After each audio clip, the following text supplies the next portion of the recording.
Vous êtes-vous déjà posé cette question? Et si ce coucher de soleil était le dernier? Moi non.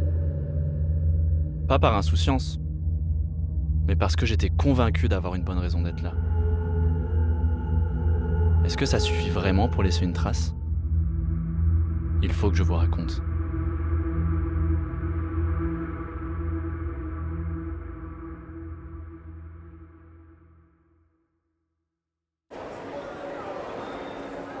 Ça y est, c'est le grand jour.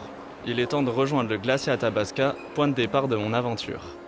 C'est parti pour 3 jours de train à travers le Canada, direction Jasper. J'ai pas mal de sommeil en retard, un peu de stress, mais c'est normal. Je suis hyper bien préparé et j'ai tout prévu. J'ai tellement hâte de commencer à pédaler et pagayer. Moi, c'est Thomas. Ce projet Open Your Wild, ça fait des mois qu'il me trotte dans la tête. Un voyage sportif, éco-responsable, lent, à échelle humaine. Une façon de se reconnecter à la nature, d'aller à la rencontre de ceux qui vivent ici, pour comprendre. Pour questionner l'impact qu'on a, nous, là-bas, ici, sur ce qui nous entoure. J'espère que ma démarche portera ses fruits, que je pourrai renseigner ceux qui se questionnent, que je saurai convaincre les sceptiques, que j'inspirerai des prises de conscience et des envies de changement. Pour cette aventure, j'ai choisi l'eau comme fil conducteur, de sa source au creux des glaciers jusqu'à l'océan. Le Canada possède l'une des plus grandes réserves d'eau douce au monde, mais sa gestion actuelle n'est pas à la hauteur des enjeux, notamment à cause de l'exploitation pétrolière des sables bitumineux qui se concentrent dans les régions que je vais traverser. Après avoir rejoint Jasper depuis Toronto en train, je suivrai d'abord le parcours de l'eau du glacier Athabasca jusqu'à Fort McMurray, à vélo, sur 1000 km. Puis, je continuerai en kayak sur les 3 rivières, Athabasca, des Esclaves, puis Mackenzie, jusqu'à l'océan Arctique, au village de Tuktoyaktuk, 2700 km plus loin. Un parcours ambitieux, mais j'aime les défis. Je ne prétends pas être le plus grand des explorateurs, ni un parfait écolo. J'essaye juste d'aider ma planète, à ma manière, et c'est ce qui me porte.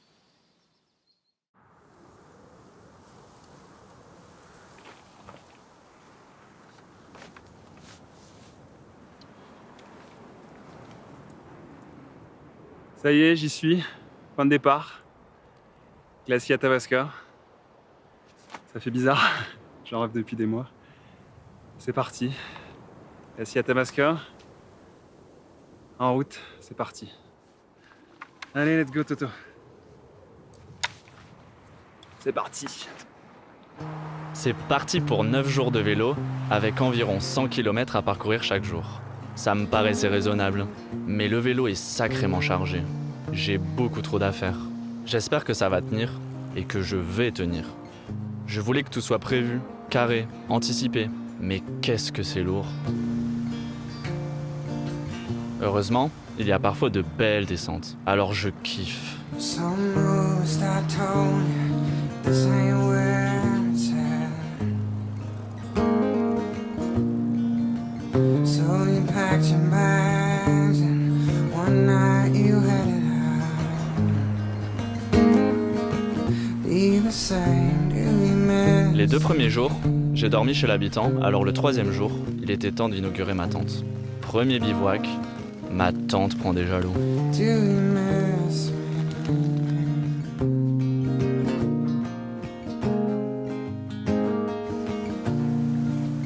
Well, last Les premières douleurs ne tardent pas non plus. Mon genou m'alerte. back on the train. Et puis, c'est au tour du vélo de montrer des signes de faiblesse. Alors en gros le souci c'est que le rayon est cassé là. C'est la soudure qui a dû sauter, je sais pas comment ça s'est passé. Je vais juste essayer de venir le remettre. La dévisser un peu. Inverser un petit peu histoire de lui redonner un peu de solidité. Et on espère que ça tienne longtemps. À peine parti, j'ai l'impression que tout déconne déjà. Et moi qui pensais que j'avais tout prévu, tout testé, alors j'ai très vite compris que l'aventure, c'est l'imprévu.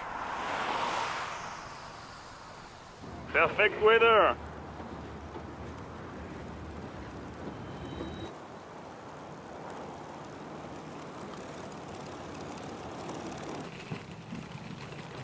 Putain de route.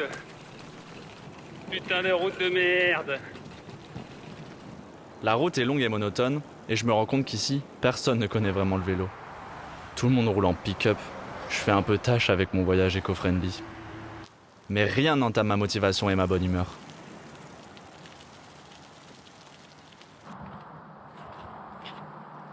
Peu à peu, le corps s'habitue. Le mental aussi.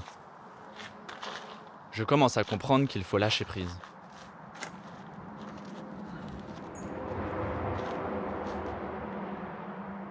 Mais lâcher prise, ça veut pas dire déconnecter totalement.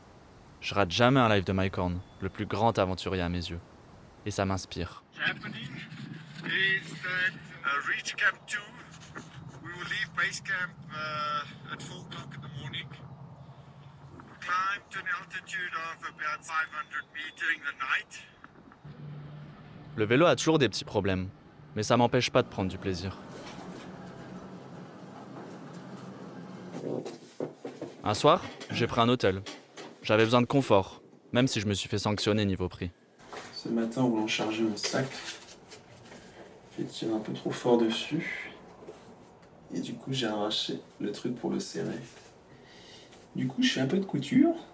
Je regrette pas d'avoir demandé à ma belle mère de m'enseigner les rudiments de la couture avant de partir. C'est pas de la grande couture. Je suis pas prêt à aller travailler chez Dior. Mais j'espère que ça suffira. Voilà. J'enchaîne les kilomètres, et on dirait pas comme ça, mais niveau bouffe, je me fais aussi plaisir. Pour le dîner, c'est souvent burger et poutine. Et je passe de super soirées, toujours pleines de rencontres. Les gens sont tellement avenants avec moi. Les paysages commencent à changer. J'ai toujours l'impression de rouler sur l'autoroute, mais l'eau, le fil de mon aventure, est toujours à proximité. Le pétrole aussi. Encore 300 km sur une route sans village avant d'arriver à Fort McMurray, la première étape importante de mon parcours. Je crois que j'ai trouvé mon rythme.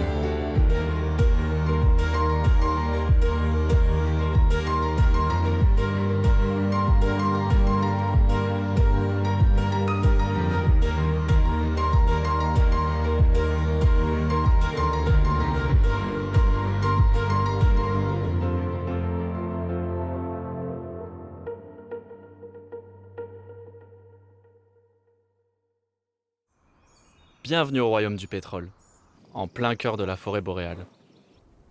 Je m'étais un peu renseigné avant de venir, mais c'est quand même un choc de voir ces installations à ciel ouvert au milieu d'une nature apparemment préservée. Je me rends au Oil Sands Discovery Center pour en apprendre plus sur cette réserve de pétrole dite non conventionnelle. C'est la plus importante au monde. J'y ai droit à une petite démo d'extraction pour séparer le pétrole du sable dans lequel il est enfermé. Mais le process industriel est en réalité beaucoup plus complexe et surtout très lourd de conséquences pour l'environnement.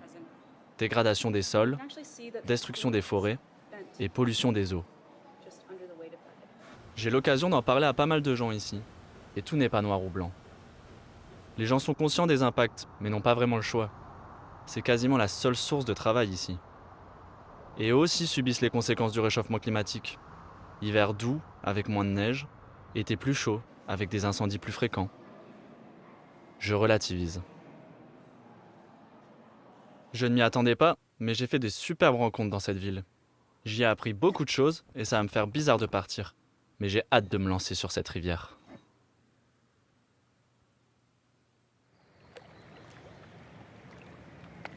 J'ai enfin récupéré mon kayak et je suis super excité. Je donne mes premiers coups de pagaie pour le tester. Il faut que je trouve mes marques, mais je me sens rapidement à l'aise. Je suis prêt pour la suite de l'aventure. C'est un peu comme un second départ, aidé par ma famille d'accueil. Le vélo le long des autoroutes, c'était une expérience. Mais maintenant, mon besoin de me rapprocher de la nature est à son maximum. et je sens que je vais pas être déçu. Athabasca River, me voilà. On y est. On est bon là. On est bien. Avec ma chance légendaire, je me prends 3 gros orages d'entrée de jeu. Et très vite, je vois mes premiers animaux sauvages. Mais je vois surtout ces torches enflammées et ces châteaux de métal. Étrange réalité d'être témoin de ces deux mondes qui cohabitent. Je n'ai jamais été aussi proche de ces fameux sables bitumineux. Je passe même par Bitumount, la première exploitation abandonnée qui date de 1925. Là où tout a commencé. Je me fonds dans le décor et je profite. J'apprends à écouter, à observer, à ralentir, vraiment. Tout me paraît à la fois immense et fragile. Avant de partir, j'avais peur des ours.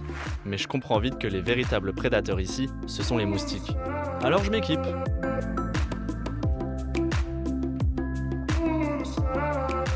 Les étapes en kayak font entre 40 et 70 km. Je navigue entre 8 et 10 heures par jour. J'avance bien. Je me sens libre.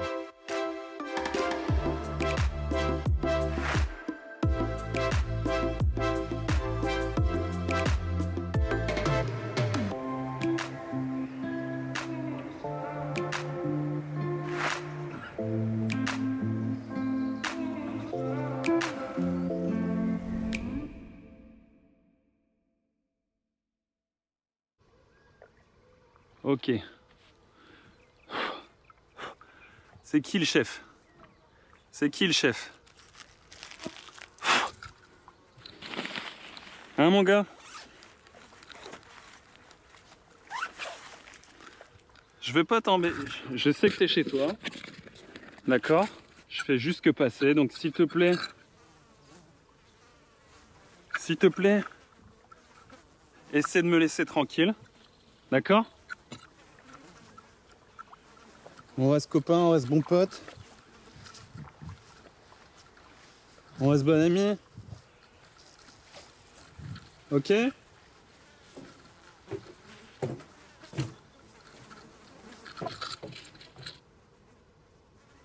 Ok les gars? C'est bon? Vous êtes barrés? Y a plus personne?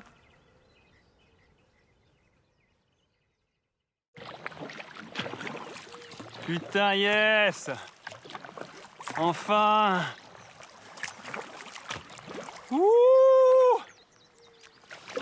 Putain, je l'ai fait jusqu'au lac Athabasca! C'est bon ça! Coucou, c'est moi! Après 5 jours coupés du monde, j'arrive enfin à Fort Chipewyan. Mes bras sont fatigués, mes mains douloureuses me réveillent la nuit à force de se crisper sur la pagaie. J'ai aussi des douleurs dans le bas du dos et aux fesses, à force d'être assis dans mon kayak. J'ai besoin de faire un break.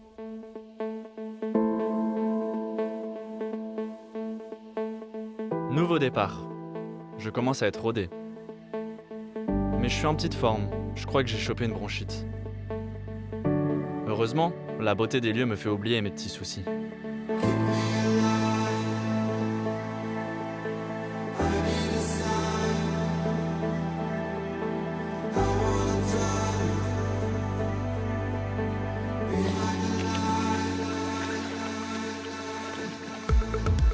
Bagayer à contre-courant avec le vent dans la gueule, c'est un bonheur, c'est un plaisir pour les bras, pour les abdos.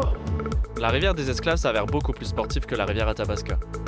Il faut emprunter des chemins de portage pour éviter des rapides. Et il y a beaucoup de courants, de vent, de tourbillons. C'est vraiment dur. J'ai peut-être un peu sous-estimé la préparation pour cette partie. Ce contact brut avec la nature que je recherchais m'apaise, me permet de tenir. Mais chaque jour, des nouvelles douleurs apparaissent. Et j'arrive pas à profiter autant que je voudrais.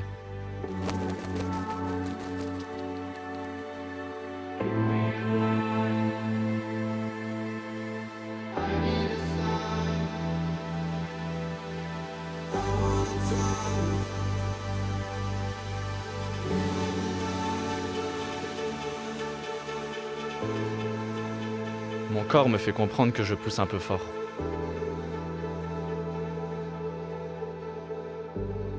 Il est vraiment temps que j'arrive à ma prochaine étape.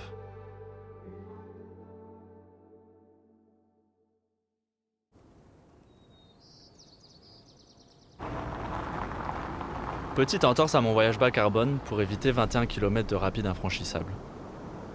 Et je trouve refuge dans une sorte d'auberge espagnole pour kayakistes.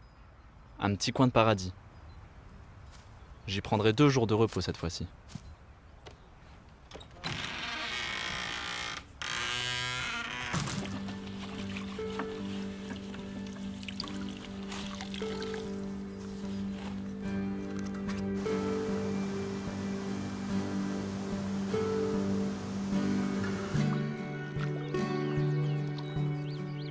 Ça y est, je quitte l'Alberta et arrive officiellement dans les territoires du Nord-Ouest.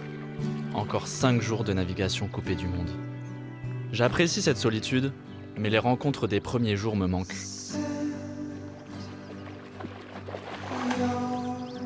Je commence à m'interroger sur le bien fondé de ma démarche. Tiraillé entre la volonté d'aller vers les autres et de me perdre dans cette nature sauvage.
Putain, ça y est, je l'ai fait jusqu'au Grand Lac des Esclaves. C'est bon ça. Putain. Grand Lac des Esclaves. Salut à toi.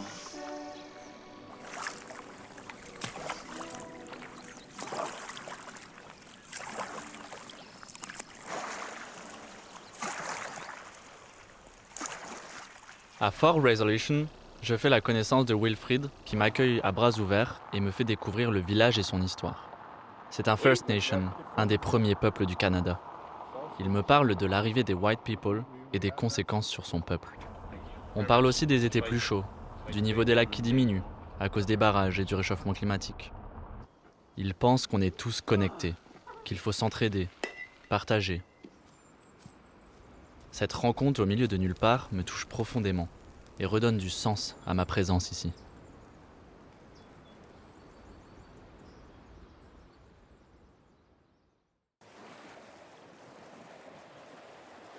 Mais il faut déjà repartir. Prochaine étape, Hay River, où j'ai rendez-vous avec des scientifiques. Mais pour ça, il faut que je longe le Grand Lac des Esclaves sur encore 100 km.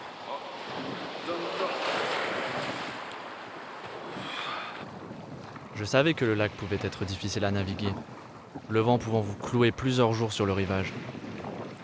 Mais j'avoue que je m'attendais pas à ça. J'en prends plein la tête. C'est épuisant.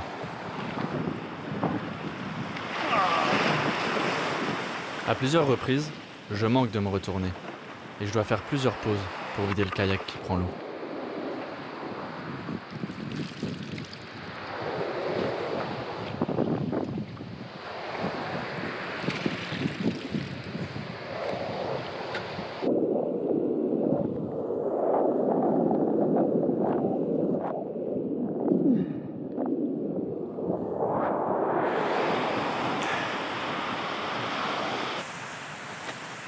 Je suis trempé et gelé.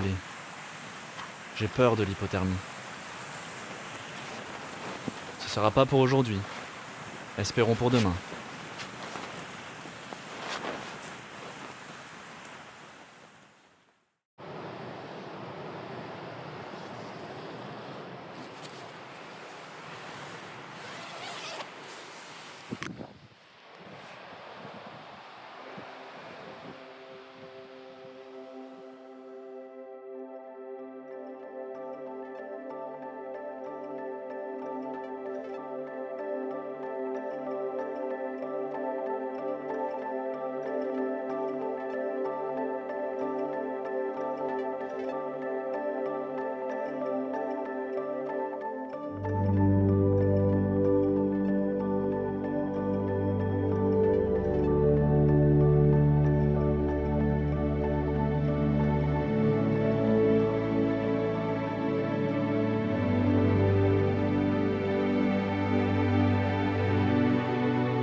Je commence à me dire que c'est peut-être pas très raisonnable d'aller jusqu'à Tuktoyaktuk.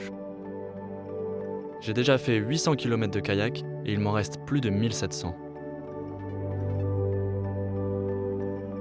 Je vais sans doute revoir à la baisse mes ambitions, car le défi sportif est en train de trop prendre le pas sur l'objectif initial de mon aventure. Et puis, je suis épuisé.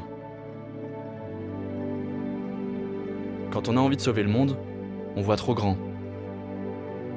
J'ai compris que je ne sauverais pas le monde avec mes petits bras. Mais je veux continuer à agir pour lui, car on n'a plus le choix.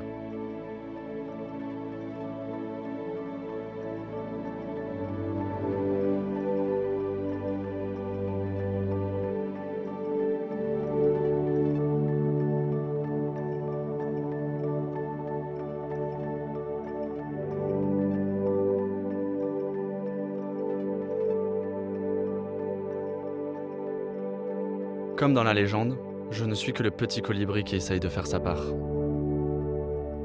Et j'aurais fait ma part. Jusqu'au bout.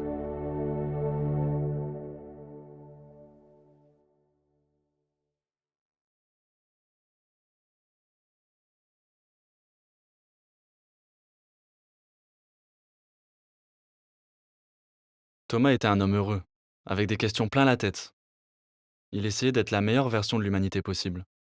C'est cela que je vous demande. Essayez. Questionnons-nous. Challengeons-nous comme Thomas l'a fait. Faisons ces petits gestes du quotidien, pour nous, mais aussi pour préserver cette planète sur laquelle nous vivons. Posons-nous ces questions que nous ne voulons pas nous poser, et prenons ces décisions que nous ne voulons pas prendre. Soyons aussi forts que Thomas l'a été. Here it ends. No one's gonna shed a tear. No need to shout. Just to stand in silence.